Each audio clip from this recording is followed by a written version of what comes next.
What's up, everyone? It's John Hageman with the Walgrave Real Estate team doing another video recap of the Minesota Home Talk Radio show. Every Saturday morning, Jason Walgrave from Walgrave Real Estate Group, RE/MAX Advantage Plus, and Mike Overson from Leader One Financial take your calls, your texts, your voicemails, your Facebook messages, all about real estate and trying to get you the best answers for your questions. This week we had 5 great questions that came in. Caller number 1 called and they had a question about 30-year mortgages, and they were looking for a rule of thumb. When should they get a 15 or 20-year mortgage rather than a conventional 30-year mortgage? Mike said that most financial advisors will say do the 30 and figure out the difference between the 30-year and the 15-year payment. And whatever that difference is, invest that into another vehicle so you can get a better rate of return. As always, though, it depends on what your goals are. Do you want more cash on hand right now? Then you're probably going to want a 30-year note with smaller payments.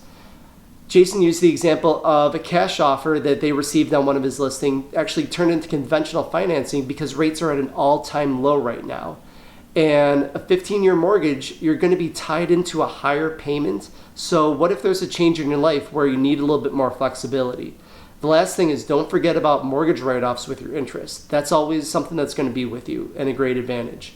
Caller number 2 was looking at how to be positioned the best way when the time is right for them to buy a property. Getting pre-approved is going to be the main thing that you're going to have to do, so you'll need to know how much you're going to need to put down and how much you're qualified for. Anything under $400,000 these days is going to have multiple offers. Jason, this last weekend, put in an offer with 5 others in multiple bids, and they weren't the highest, but they got the deal anyways because of the strength of the deal and how they negotiated it. So also make sure you get a really good, solid agent that knows how to negotiate for you. Caller number 3 was Jim. He was looking at getting an investment property in Florida. He asked, should we get in with as little money in the door right now, or do we wait and do until we can get a larger down payment put together? If the property makes sense, don't wait. With the way the interest rates are nowadays, we're at all-time lows historically. The main thing, though, to keep in mind is when we're looking at investment properties, instead of just buying an owner-occupancy home, we're going to need at least 15% down, always, on any type of single-family home, townhouse, or condo. And if you're looking at a duplex or a multifamily, usually that's 20 to 25%. And that's going to be a big difference between that much of down payment versus the 3 to 5% that you can get in oftentimes with owner occupancy financing. So keep that in mind.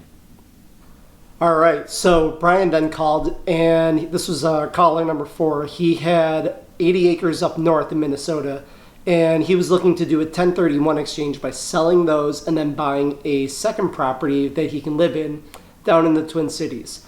The main takeaway from this is that you can't 1031 into a primary or secondary home.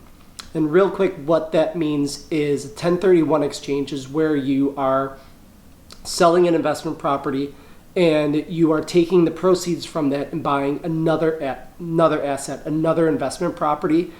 And because of the investment nature of each of those purchases or in each of those transactions, you're able to defer paying taxes.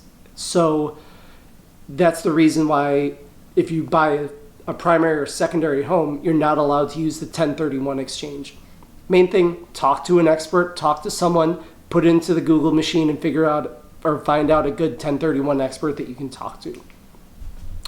We then had a question about FHA loans. Is it still possible to get an FHA loan with 3.5% down on a fourplex? With an owner occupancy, absolutely. You can even do what might be even better is a 5% down conventional loan, which is actually a lot more enticing for a seller because you're then sidestepping all the FHA requirements that come with that type of mortgage. So thanks a lot for watching this week, and we'll talk to you soon. Sorry for my voice.